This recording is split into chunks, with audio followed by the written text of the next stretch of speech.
access, and we've done capacity building, but the empowerment, how do we get more women involved in the nerdy internet numbering resource system? And we have some more in Europe and in North America, and maybe Raul can tell us about Latin America, but we just don't have many women interested or at least vocal about internet protocol addressed policies here in Africa, and I'm looking for solutions. Well, let me ask a good thinker here about that. Okay, I think part of your question refers mainly to the technical side of policy, but I think that's just not where we don't have enough women. We also don't have women in policy that's kind of government-driven, even in such kind of institutions. So two things, I mean, both ways. First, I challenge the women. Do drop in an application when people call in, open nomination processes to get people into positions. I mean, really, this is the challenge. If you're in this room, I think it means that you are advantaged in one way or the other. That's how you find yourself. That's how you found yourself here. So the challenge is that, I mean, if more women stop to eliminate themselves from processes, that's going to be a really good start, because people get noticed. I mean, like, when the evaluations are done, they will notice a few more names in this processes. And to be honest with you, I think what he's saying is that if I get more women papers coming in, we will give it a consideration.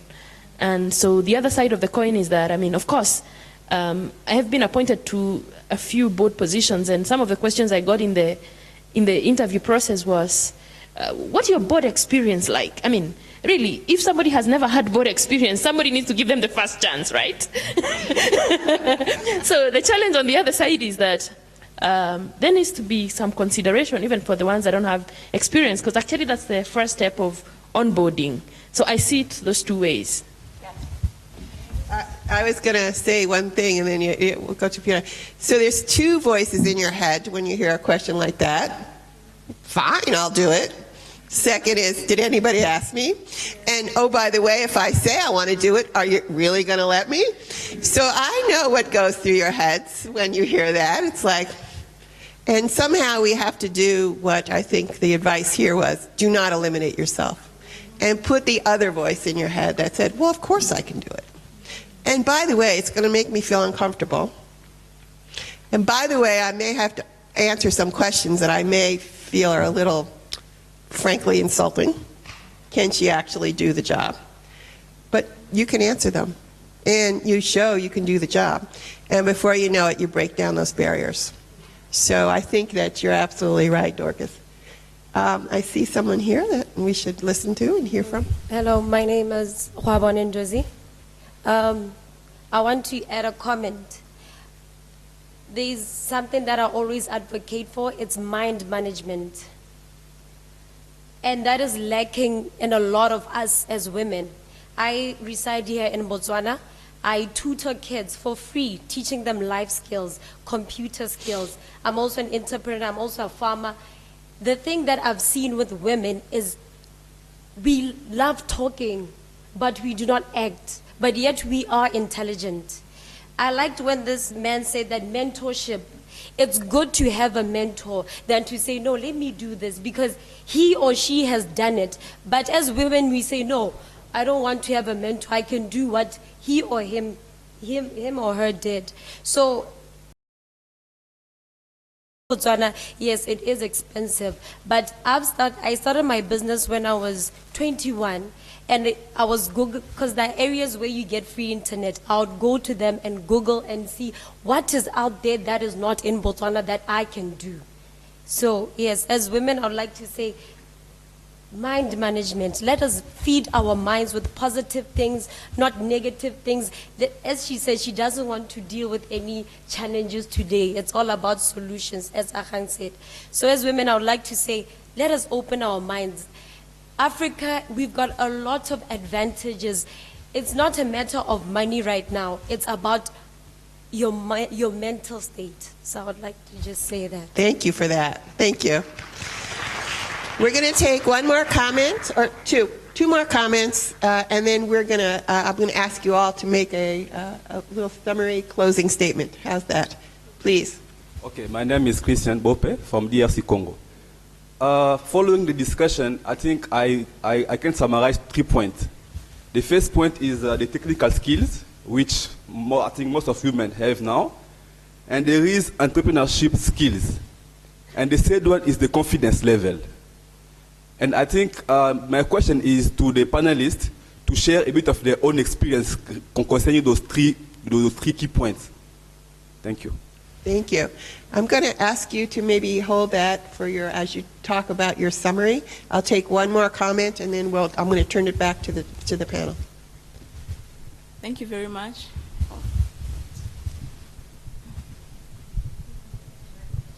That's better. Never be challenged because you're short. You can pull it up. Okay, I'd like to thank all the panelists, and I really, really appreciate that I was able to attend this session. My question, not really question, but rather comment, is on source code and really customize it to your needs. But the challenge I've had, even at my place of work, sorry, did I say my name? My name is Kathryn Niwagawa from Uganda, sorry. Usually the big companies are looking for reputation. They want to go to big companies because they know they will get support, they'll get,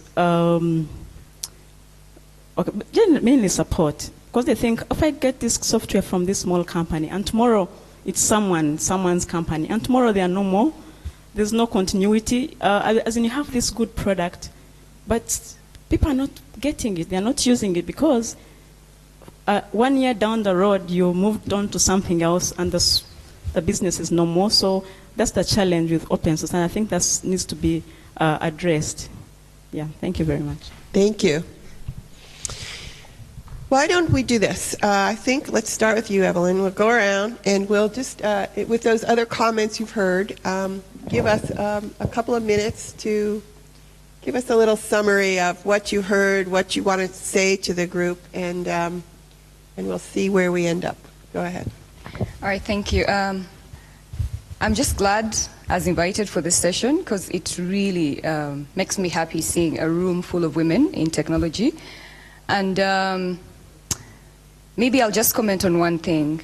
It's good to have a huge support system. It's huge to have people who believe in you and who believe in your journey. Building your technical skills, there's lots of opportunities out there for women to do that. I mean, when I was just starting to be a techie, the AFNOG, was coming to Nairobi in 2007, and then we were supposed to go to Abuja. I started with AFNOG Chicks, actually. I did my first AFNOG Chicks in 2007. Michuki was one of my instructors. And then I didn't have a lot of resources to come for the next AFNOG in Abuja. And because I knew exactly what I wanted, I talked to Nancy and said, hey, Nancy, I really want to come to these workshops. What can I do? You have to know your allies. You have to know the people that, are within your networks and can help you. And I can absolutely say Nancy is one of the people who's been there to inspire me and say, I know you can do this and you can go forward and, keep doing great. And so I've been able to come I went for the AFNOG in Nigeria, I went for other AFNOGs, I started training for AFNOG Chicks and doing all of that thing.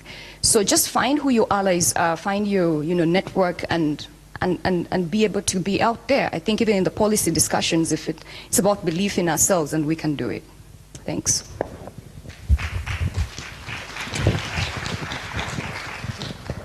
Well, so the last question that came up from Christian Bope about the 3 observations he's made makes me think that, from my experience, we need to redefine mentorship. I think the traditional way of what we call mentorship doesn't work very well, doesn't scale, and doesn't give us the results we expect. So maybe we need to step back and redefine what is mentorship. And because, in my view, was more male-oriented Meaning, for men, when we want to mentor each other, it's like, oh, this is how we do it, okay. And how about this? Okay, fine. It's very structured. It's very, I don't even have the right word for it, but it's, when you have to mentor a woman, it's a different approach, in my view. And having had to work in an organization where I had to take interns, and to a larger percentage, they were women, the mentorship approach that I had to use to get the best out of them was very different from the way I had to treat the guys. With the guys, I can push them and have no pity for them and get it done, just get it done. For the women, if I use that approach, it will feel like I'm intimidating. So it had to be different. It had to be, you can do this. It's not get it done, it's you can do this. Just go and do this. If you're stuck, ask.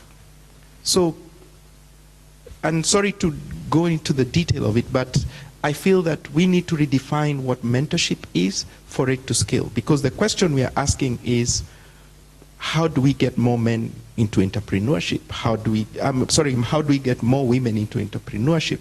How do we get more women into capacity building?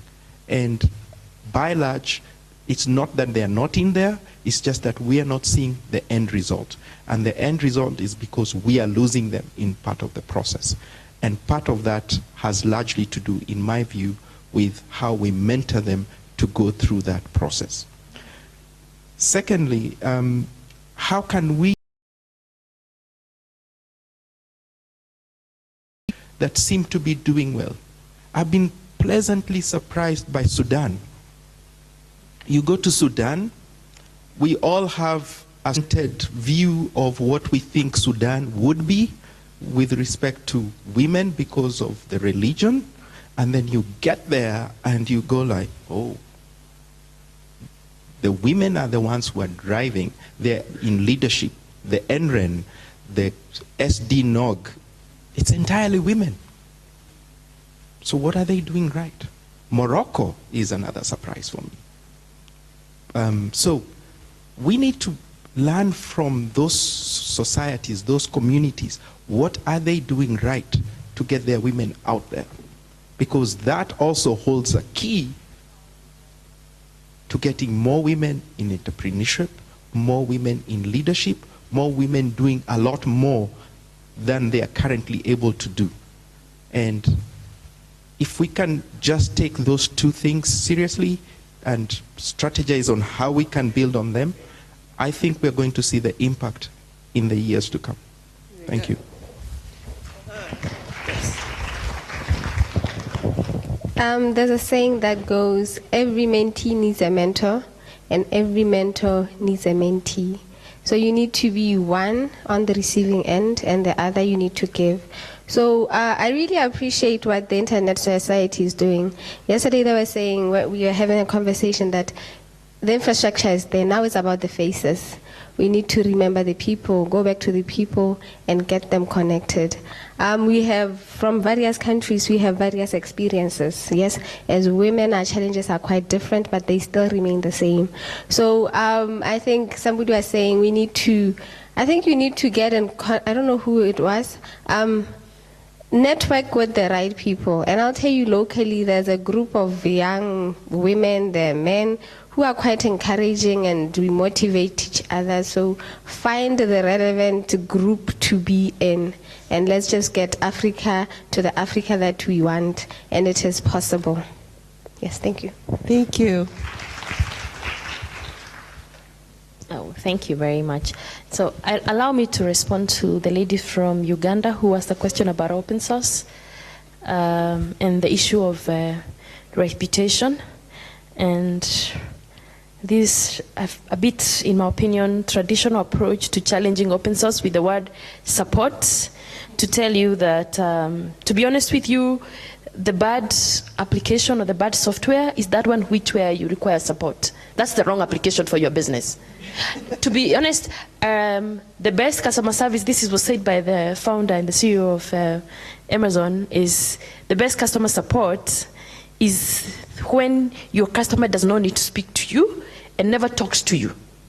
That's the best. So if you're worried about an application because you think that you won't get support, that's just because you think. I think with open source, the experience is that you actually don't need the help that you're thinking you will need. And that's actually why open source has become that scalable. All these big companies that you're talking about are Facebook, Google, Twitter, everybody. I mean, they are using lots of stuff that's built up through open source to drive their innovations to where they are. I mean, there are very few big app-driven companies today that would be in existence if they never leveraged what open source has to offer. Is that true? So, for that reason, I would urge you to kind of explore more, and then I would kind of tell you about Evelyn and the people that she knows in Uganda to find out about, support that you can get. I think there's a lot of competent people in Uganda who would actually make you feel more confident where you have been challenged. So take this as a networking opportunity to connect with this kind of people.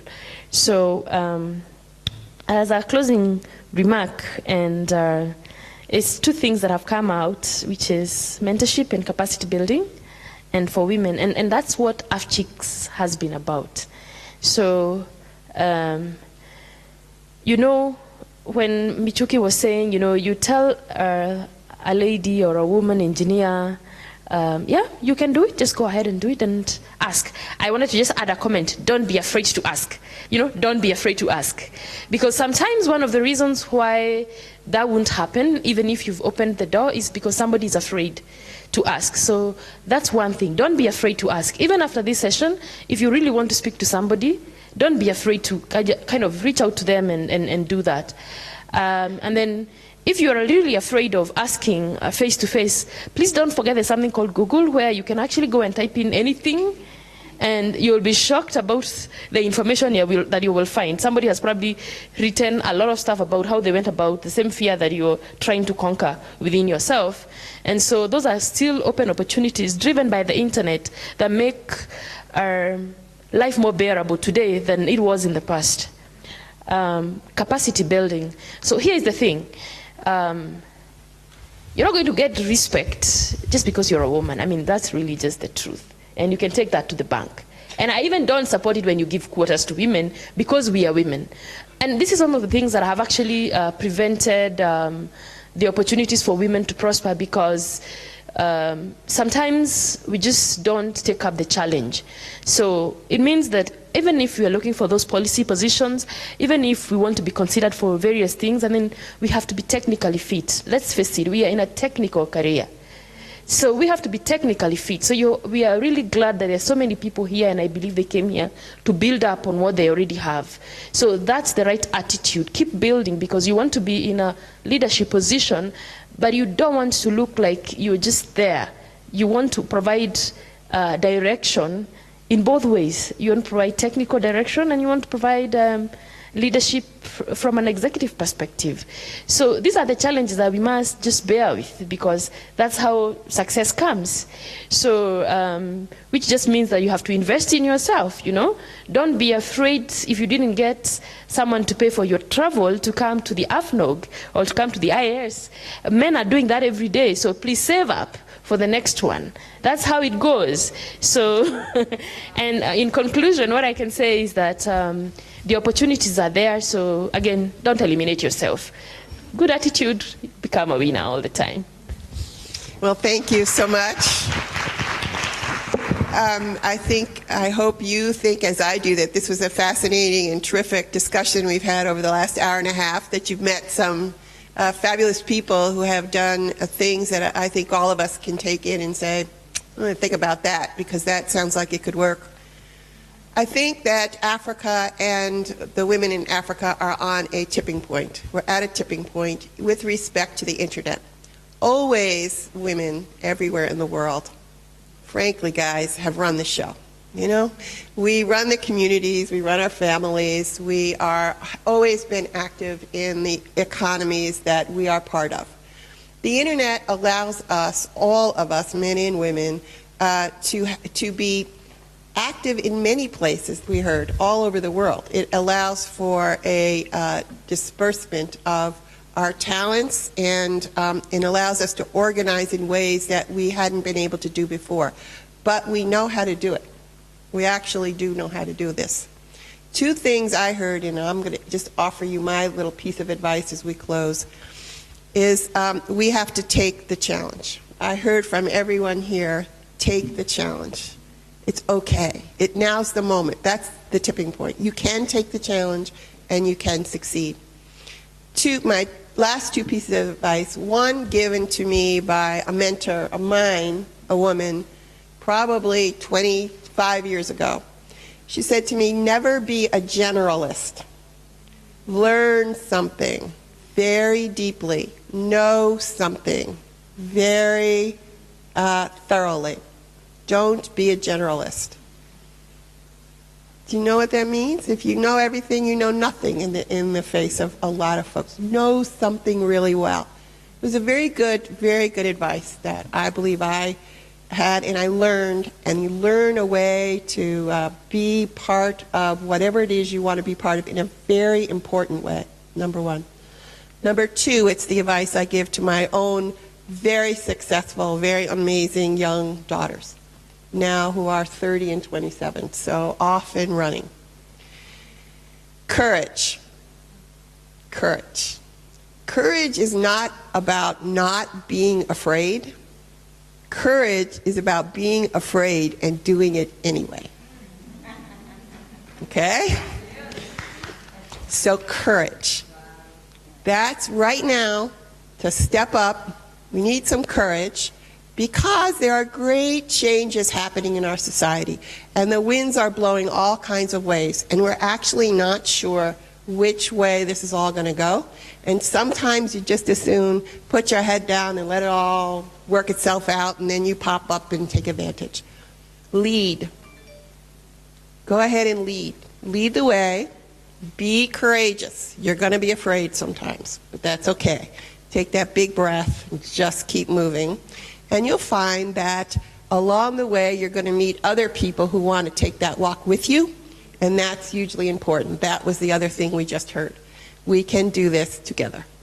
So I want to thank you all. I want to thank the African Internet Summit for having us come and inviting us to speak. I want to thank all of you for coming and joining the conversation, and particularly I would like a big round of applause for our panelists.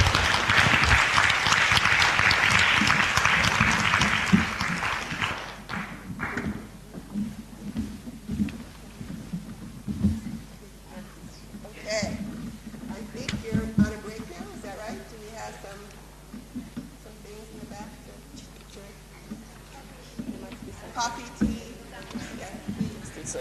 you.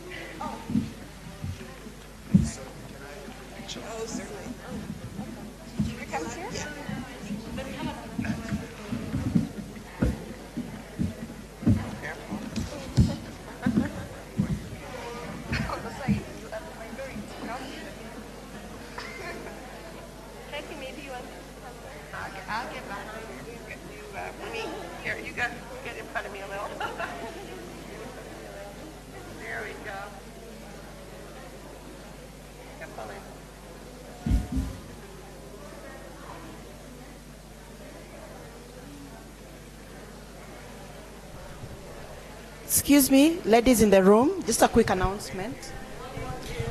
Just a quick announcement, all the ladies in the room, we do have a platform on Connect for women in ICT in Africa, African women in ICT. There is cards going around, small green cards with a link on them.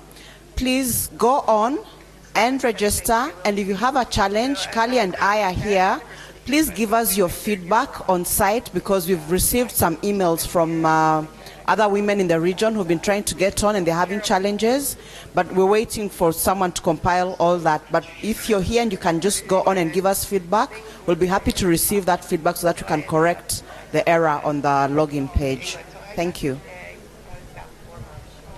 And my entire life, I was about wanting to get back to Uganda.